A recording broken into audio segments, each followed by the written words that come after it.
know if you had a chance to watch the video, because I know it was kind of a quick turnaround here. No, I watched it.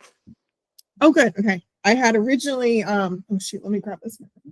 I had originally interviewed Joe, but his video quality for some reason was like awful. And I thought I could fix it in post, and I couldn't. So, sorry, hold on 1 second. No, you're going good.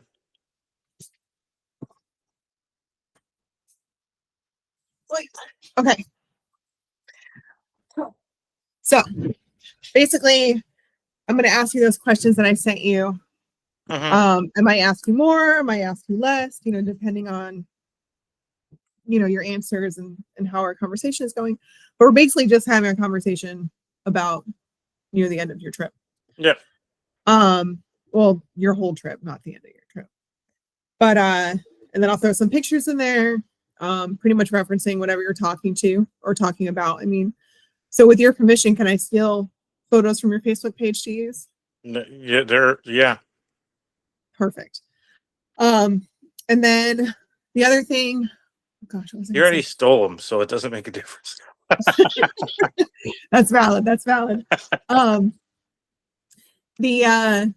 So people's attention span is like that long. Yeah.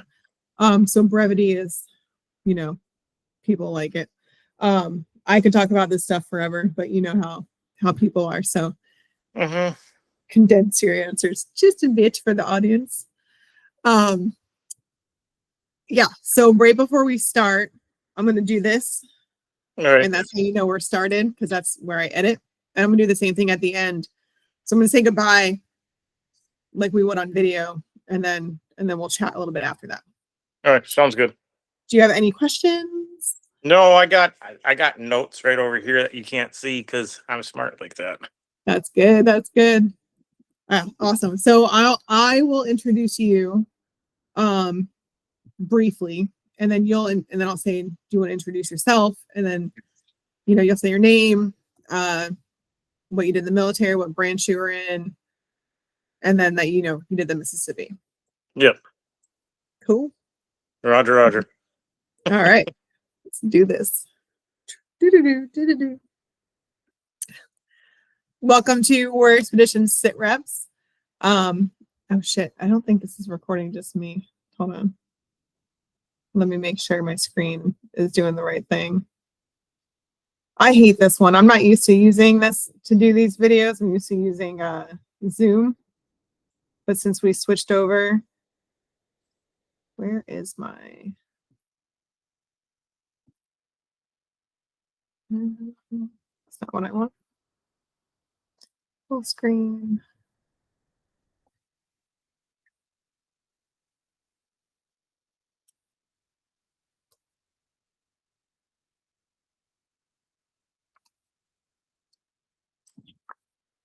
All right, perfect. There we go. Okay, do that again. Sorry.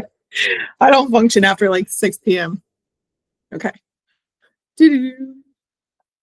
Welcome to Warrior Expedition SITREPs. Tonight we are on with Casey from the Mississippi River. Casey, you want to introduce yourself? Oh, I'm Casey Ludewig. I'm a combat veteran that's from the Army, Army National Guard out of Minnesota. Did a 22-month long deployment over in Iraq, and then also completed the Mississippi River Trail this past 2025. Yeah, just almost a month and a half, 2 months ago now? Yes, September 14th is when I finished. Yeah, so pretty, not that long ago. Nope, not that long at all. It was very nice. Good. So how did you hear about Warrior Expeditions? The whole reason I even looked at anything like this is I ended up watching a Disney Plus program that was referred to as Operation Arctic Cure, as for combat veterans doing expeditions. So then I hopped on the Google, and the Google found you. And then at that point in time, I read up on the different expeditions that Warrior Expedition had, and then I applied for it just that January of 2024, I believe it was. Yeah, and yeah, and then now I'm here. So you did the entirety of the Mississippi from source to sea. What was it like to paddle for that long? The longest part was Minnesota, actually, and that was roughly about 670 miles. I'm actually from Minnesota, so knowing the Mississippi up here, that was absolutely amazing. I, I of course I know Minnesota, so my real adventure started as soon as I hit Iowa and south because that wasn't my home state.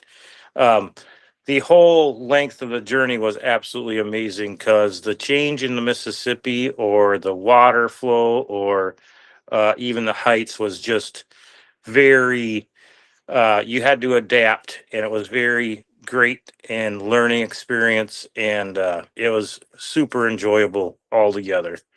So, So, of all that enjoyment, over 2,000 plus miles on the river, what was your favorite part? favorite part? Uh, it would have to be Kentucky, which is only a 10-mile stretch. And this was not with a supporter. We ended up stopping in Columbus, Belmont, Kentucky, actually at a state park where the state park person actually came down and picked us up at the river because we called this camp overnight there. And this is a very small town of like 40 people. So all you had was the state park, and then you had a little uh, gas station slash eatery place. That's the only two things in the whole town, basically, and a church.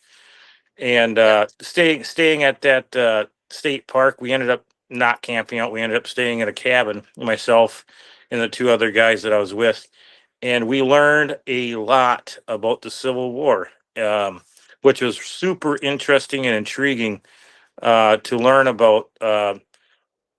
Different things as you go down the river. But that's like had to be one of my favorite things on the whole trip because I never knew, for instance, that there was a actual chain that went across the Mississippi. If you guys don't know this, there is it actually it's each link is about 25 pounds and it reached all the way a mile across just underneath the water. So as the ironclads came up, uh, the North could bombard them. It was just like amazing.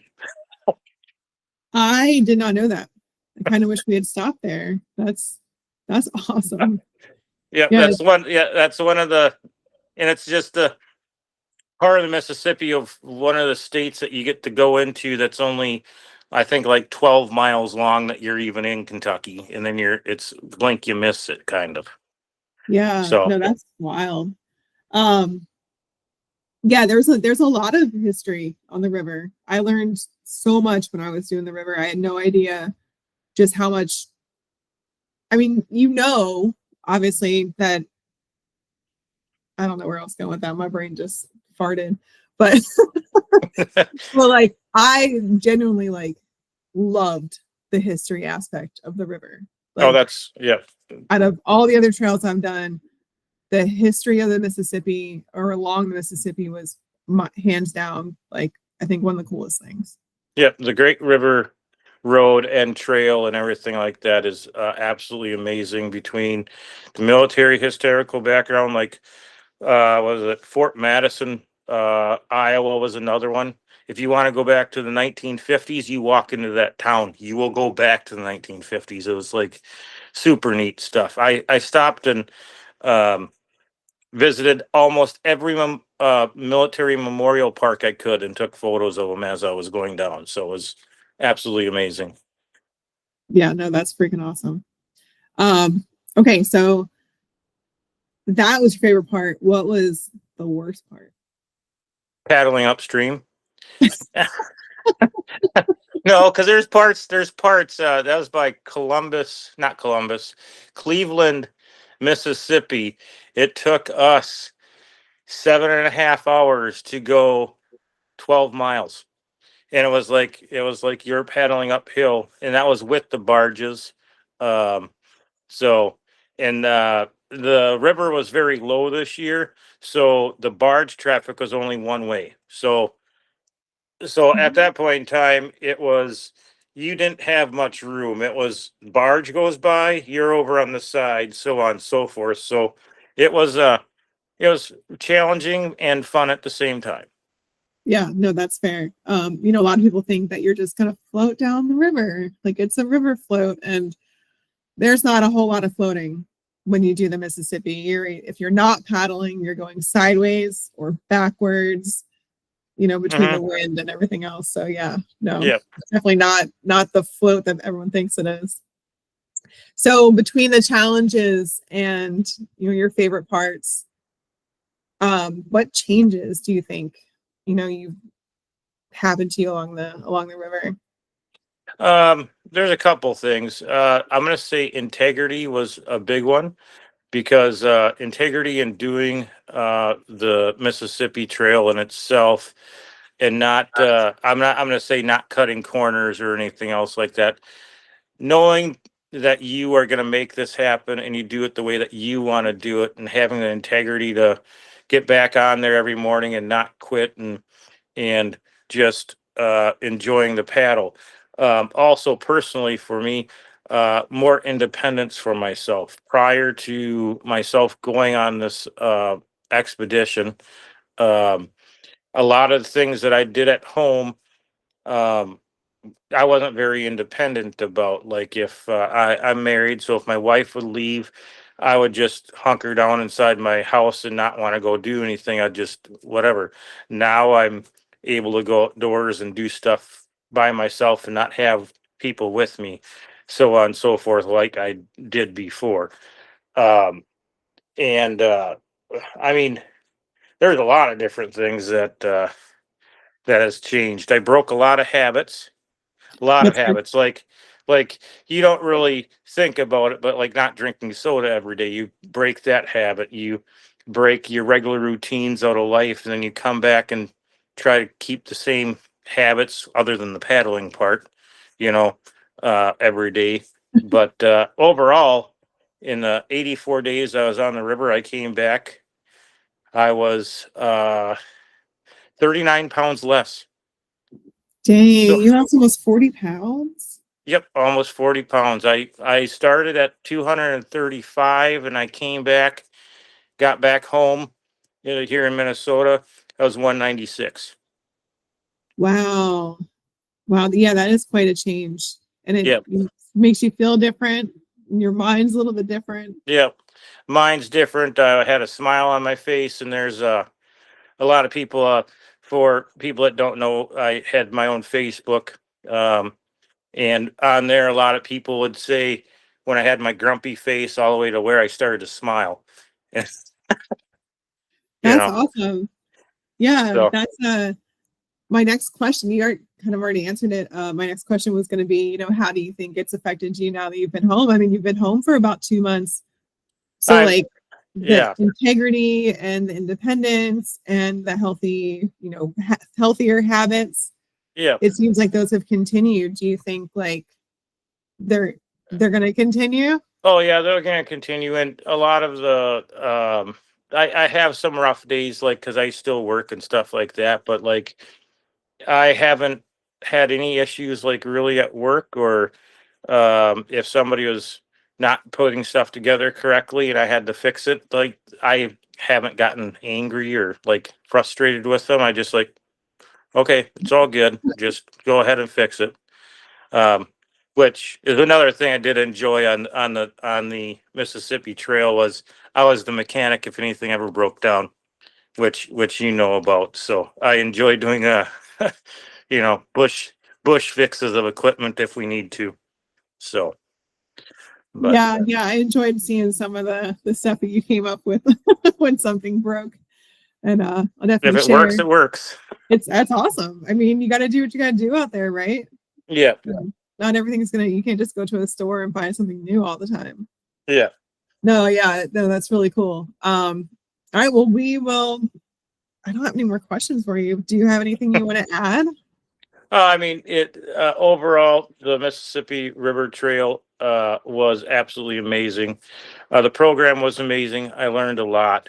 Um, the experiences that I experienced are going to be different completely than anybody else's, but the happiness and joy that came out of doing the Mississippi River Trail, also meeting all the supporters, and me being up here in Minnesota, I can go see some of the supporters whenever I want to, just like in Iowa.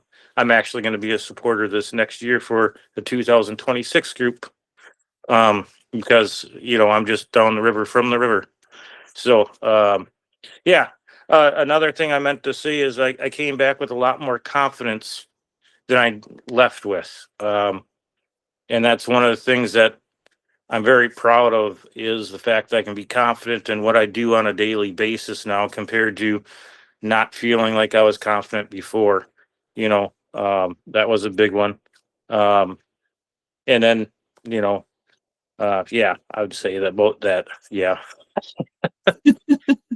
So, I know I said that we were done, but just one more thing. So you paddled the most part with a big group, well, with everyone that started, and then everyone splits off like they do in all the trails, and you end up mhm, paddling with two other guys for yep, all the way to the you finished with them. yep. Do you still talk to them? Is that like now going to be something that you guys might go out and do together again, or like Oh, not yeah, that?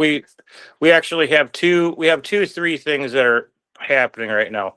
One of the things that I meant to say earlier, because we're talking about a group activity with the other two gentlemen I was with, is my main motto during this whole thing was, I'm not in no competition. I have no desire to be better than anybody. I just want to be better than I was yesterday, was basically my day-to-day thing. And I took that and I said it to some of the other guys, and they also kind of like embrace that as their own thing. Uh, for Joe and Randy, the two that I finished with, we are already talking. We're actually trying to get together in February to do the R3 and the Grand Canyon. I already sent out stuff for going up here in Minnesota. We have what's referred to as Veterans on the Lake. It's up in Ely, Minnesota, where you can rent a cabin for roughly a 3-bedroom cabin for um, what is it, like $1,300 for the whole week for 8 days.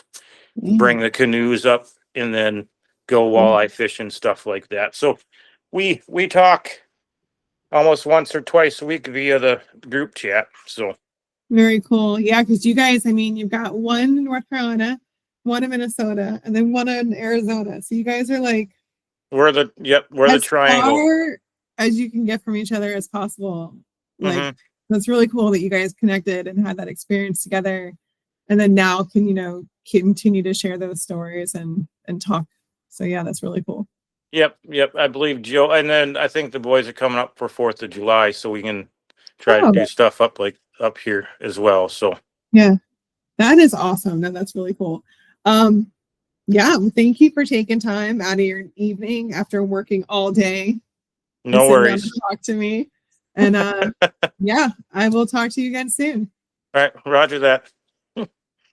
Bye. All right, cool. I know. Sorry, that was I didn't get to say my favorite. I did one of my other favorite parts that I ever said in there was oh, we'd just always say have our I can edit it in there. oh, one of the other favorite things that always happened with us three is whenever I saw a barge, I'd be like, barge. And then Randy would be like, what? And then you hear Joe in the background, huh?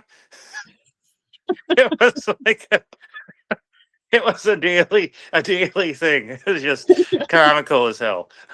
Like they didn't see the barge, the Yeah. big old barge. Oh, yeah. Those two got really close to some of those barges. It was, ooh. Yeah, But yeah. I remember getting a little close and like, oh, this is because you're like this. It's not, it's not yeah. a boat that's like right next to you. You're like, oh, that's quite large Yeah, next I to don't you. know if I ever said that to you, but like on this whole trip, it was my whole military career. So like ever since I came back from Iraq, my very first place that I was stationed was Grand Rapids, Minnesota with the National Guard, going down to Brainerd, Brainerd to Camp Ripley, from Camp Ripley, got down to Iowa.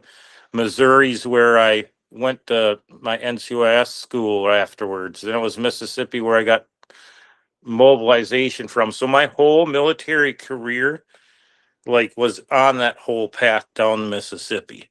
And it actually kind of gave a closing date since I retired in 2022 was the fact that I was able to do that. And it gives a closing to my military career as well as finishing this expedition. So it's like super neat for me.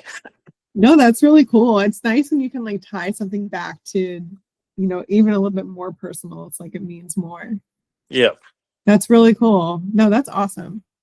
So Yeah, I hate that we have to make these short because like I could literally talk about this stuff forever because I just love these trips, obviously. yeah. And I love like everyone's stories. And I'm hoping we can get out there in February with you guys. Because I love to hear. Currently he can't get passes. Oh, well, yeah. But I don't understand how he can't because Minnesota DAV. So if you look on minnesotadav.org website, they have where you can have outside of state people come do stuff if you're a DAV member. And they actually have a group going down to Grand Canyon in January for 4 days. And they got the passes during the shutdown? Yep. Damn. Maybe they're connected. But they know the right people. Yeah, we got that one going on, and like I said, the one up north, and then I saw I sent them the thing happening in January. Mm-hmm. They'll light them the thing, another reunion type thing. Oh yeah, the one up in Maine. Yep. Yeah, we've got that going on. Everyone who went last year said it was amazing. I don't get to go because Sean's a slave driver. Mm-hmm. Imagine that. But you know, maybe one day I can go out there. You guys got to keep me in the loop, though. I will be coming back up for the first 3 days, which is awesome. I think that's going to be great. Yeah. No. Yeah. I'm not going to have any issues taking the time off work because I'll just tell them to F off otherwise. That's perfect. I don't have the exact date yet because we did move dates around a little bit because there's an event going on for the bike. So I know the dates are like a little bit different than last year, but I will let you know as soon as we have hard dates. Yeah, because then if you need anything sent up here, just send it to me because I'll be having my truck and then Botet, and then if you need an extra canoe, I got 2 extra canoes because I have Joe